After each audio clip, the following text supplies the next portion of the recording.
Welcome to the D&D Morning Show. Da-na-na. I was waiting for his music. We're bringing it back. You're waiting for it. Because he always does it. I haven't done it. When I'm... I haven't done it for a while. No? No. I thought he always does it.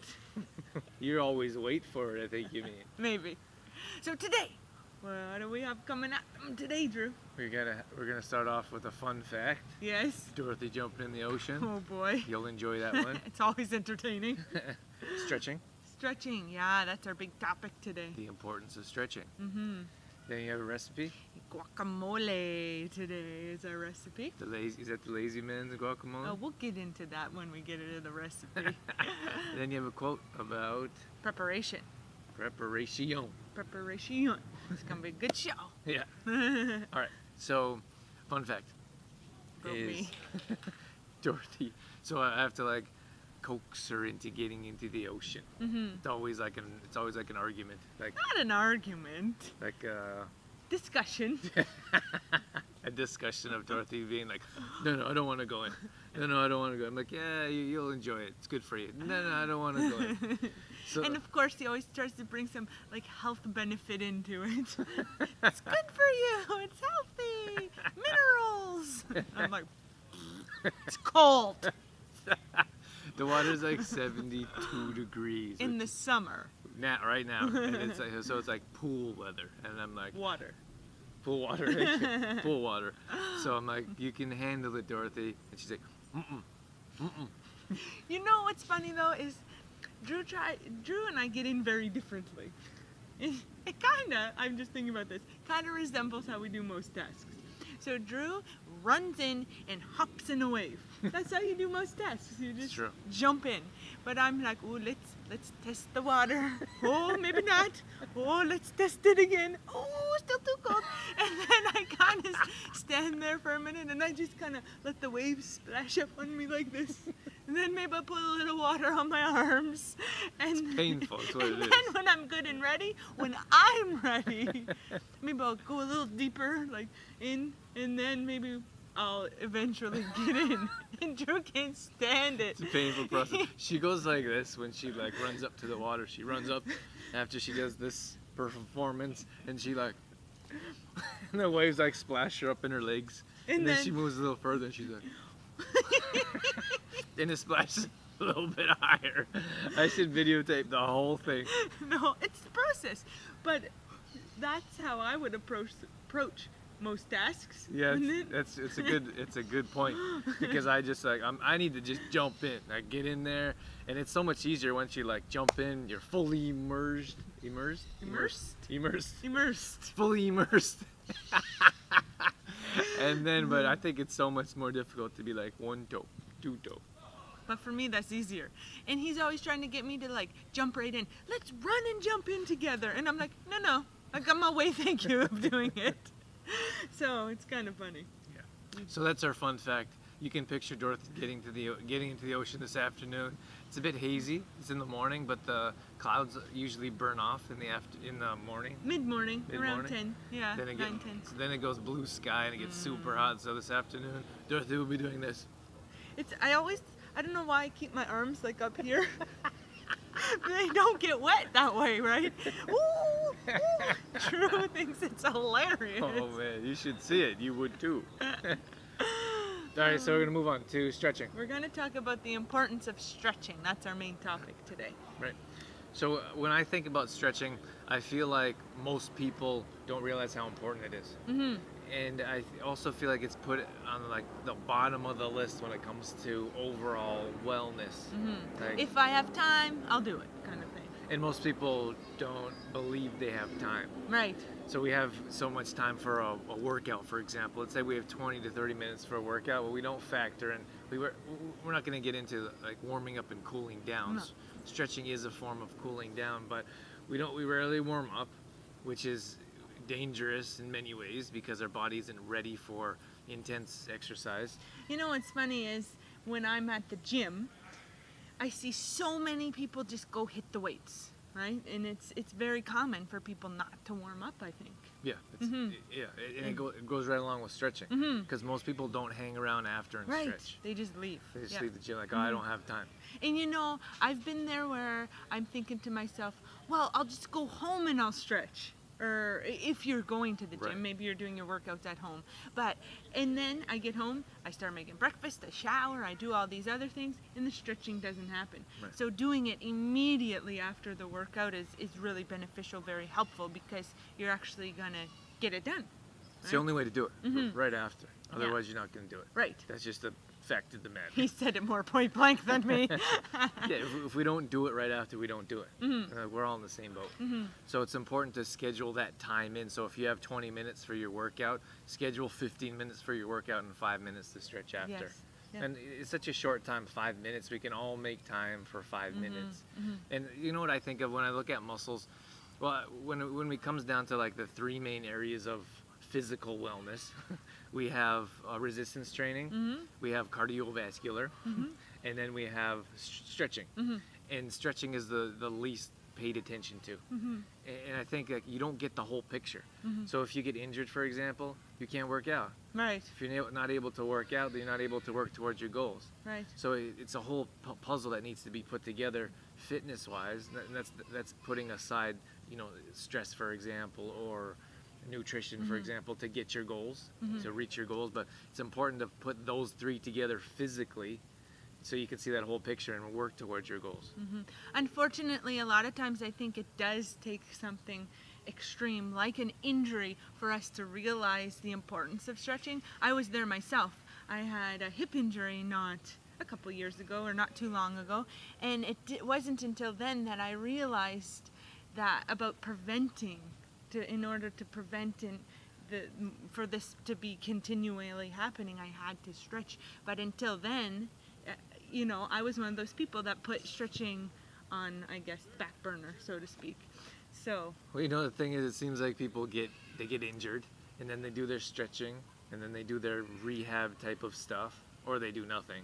But let's say in this case, they do that kind of stretching, and then after the injury goes away, they stop stretching. You're like, ooh, I'm feeling good now. Don't gotta do those stretches. Yeah, so then the injury comes back. I'm like, I don't know what happened.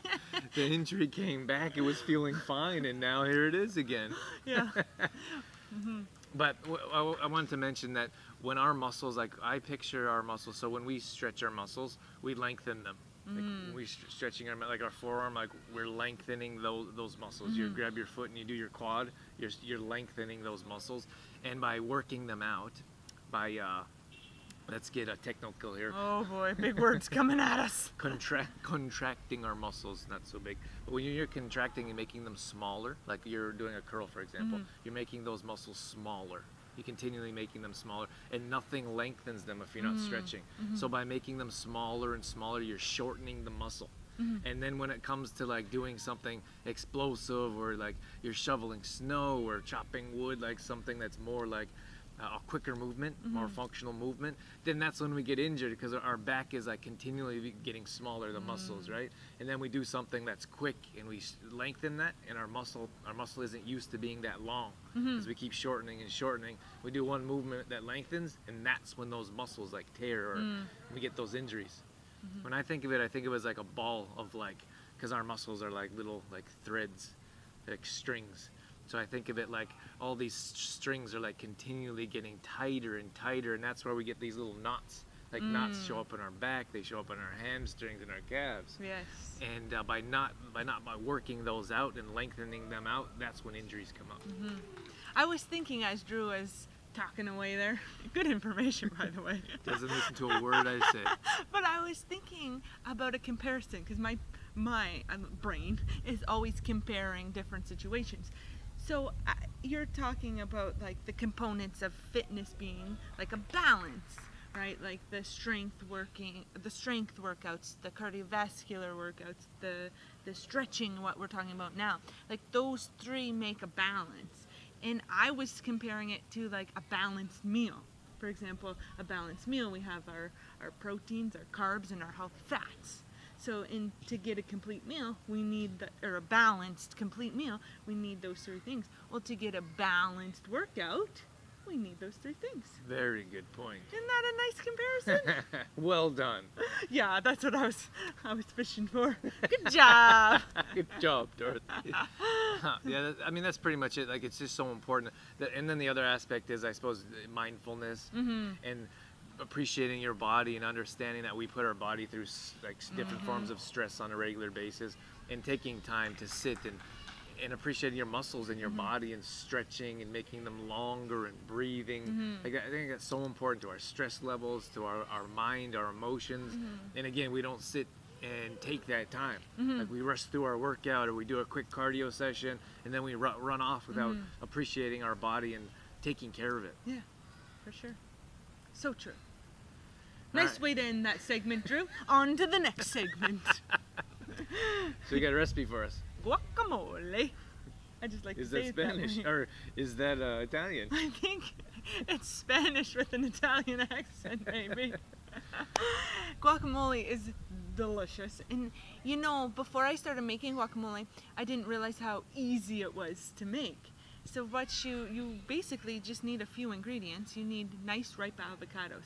The frustrating thing for me about avocados is getting them at that perfect time. Now, Drew is an expert avocado picker-outer. So Drew, can you give us some little tips that you have about picking a really nice ripe avocado? Yeah, you know, when it comes to picking ripe avocados, like, experience has a lot to do with it. You really have to practice and try. I think a lot of people, they pick up one and they're not really sure, so they take it home and then they open it and it's not ripe or it's overripe, and they're like, and they do get expensive. Avocados, yeah. So they're like, they tried a couple times and it doesn't work out, so they're like, oh, I can't find a good one, or avocados aren't good. You know, so just having an open mindset and understanding that it takes some time to squeeze them and be one with the avocado. Because they can't be too firm, but they can't be too soft. It has to be just right. Avocado is probably one of the most challenging types of, I don't even know, is it a fruit or a vegetable? I think it's a fruit, but I don't know. I would say it's a vegetable. I don't know. It's a category on its own. Yeah, but It's a fruit. Oh A my. veggie and a fruit together, a fruit. Okay, I got him off track there. back on track. But you can take the nub or the stem off. You can peel that off, and you can, if you look at it, if it's brown, then it's no good, or not. It's just usually overripe. And then if it's green, it's supposed to be ready. But I really think that doesn't work all the time. You really need to kind of get a feel of a good avocado and squeeze it gently, and then the more Be one with the avocado. the more practice you have at it, the better you're gonna get at it with anything. So that hopefully that helps. I know that's, you just have to get in there. You gotta get in there, get dirty, and make it happen. Make it happen. All right, so you need a couple, get back to our recipe here. You need a couple avocados, cilantro, green onion, or not green onion, purple onion, or red onion. Some people say red, I say purple. You use purple onion in yours? Purple onion, yeah. Okay. If you're not an onion fan, just leave out the onions. It's very flexible recipe. Is that how you would say it? Sure. Tomato. Did I say lemons already? Nope. Lemons. And a little bit of Himalayan salt and pepper. And that's it. That's it. So you can do it chunky. You can do it smooth.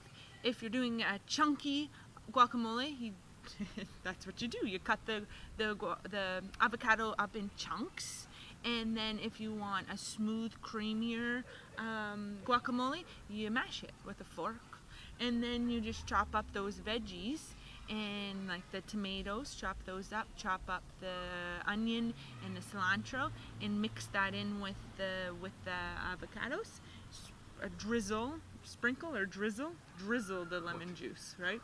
Drizzle the lemon juice, squeeze the lemon juice Not gonna be able to sprinkle the lemon juice. No, not gonna be able to sprinkle the lemon juice, but squeeze the lemon juice on top of the mixture, and then a little sprinkle of Himalayan salt and pepper, and mix it up, and oh man, it's so delicious. So good. I got a little tip for you guys. So when you're cutting the tomato, so your salsa, or not your salsa, so your guacamole's not watery, you cut out the inside. Oh yeah. And I'm a person that doesn't waste anything, so I would eat that in another way. Eat the insides in another way. But if you want your guacamole so it's not watery, take those insides out and just use the outside meat of the tomato. And guacamole, like, you want to eat it right away. If it's stored in the fridge, it will turn brown. I've heard a couple of different tricks for it to not turn brown. For example, one of them was to put the pit of the avocado inside the guacamole. I've never really tested these out though, but there is different tricks out there. But trust me, it won't last long enough for you to have leftovers. It's true. It's so Very true. delicious. Yeah. And quick, easy. Avocados are a great, healthy fat, all kinds of nutrients there. So it's a great snack. Yeah, just try to find some clean crackers or some clean chips if you can. But it's a nice way to make your own or bring your own dip to a party. Or even with veggies. You know, carrots, celery, Yep. peppers. You could even skip the crackers and chips and have it with veggies. Good point. All right, what quote you got for us today? It's a preparation quote. Ooh, is that right? Yes, which aligns so nicely with what we do, because we talk about how important preparation is for your success in anything, not just health and fitness, but everything. So the quote is, preparation prevents poor performance. Oh my goodness. Seriously? That's all you had to say about my quote? It just came out. Gesundheit, by the way. My nose was itching. There's nothing I can do. You couldn't stop that.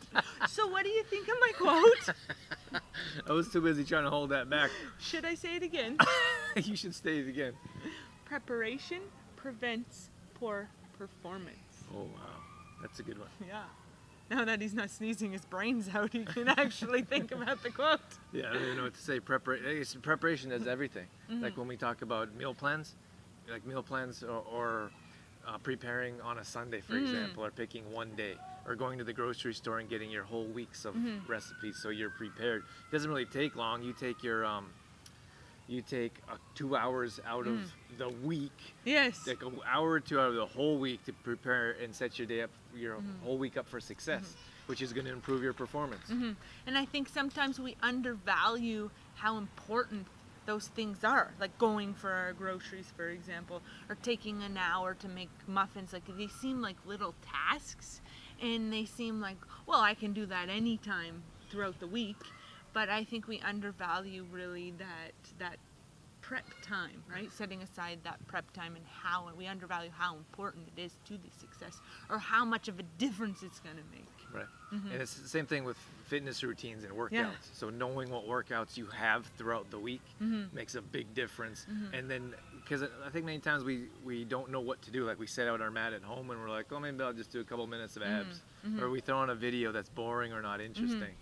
Or we get to the gym and we kind of wander around and be like, not sure what to do. Yeah. So if you have that plan and you have everything set out for you, you take that time to know what you're going to do before your week starts or your workout starts. That's going to make set up your whole week for success and improve your performance. And I think following the plan is important too. Lots of times people ask us, well, can we schedule workouts on different days, or can we switch them up? The problem comes that if you're switching everything around and not following the plan, it might not get done, right? So that's what I usually caution people about. If you have a plan, stick to it. Don't wake up in the morning and say, oh, well, this and that, excuse, I'm going to do my workout tomorrow. Like if it's in the plan, get it done. Yeah, absolutely. Yeah. All right, good quote. Thanks for sharing that with us. You're welcome. I'm the quote fetcher. Fetcher. let's wrap it up here, Fetcher. Okay. Thanks for joining us, and we'll catch you on the next episode. Thanks, guys. Right? I forgot it. It's okay, we'll cut it up. Preparation prevents poor performance. There it is. Okay. Oh, okay.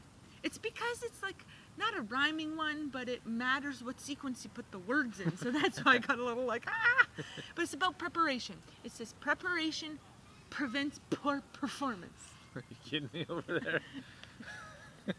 Prevents poor performance. Okay. Let's do that again. It was fun. I gotta stop. Okay. Preparation prevents poor performance. I tried it out.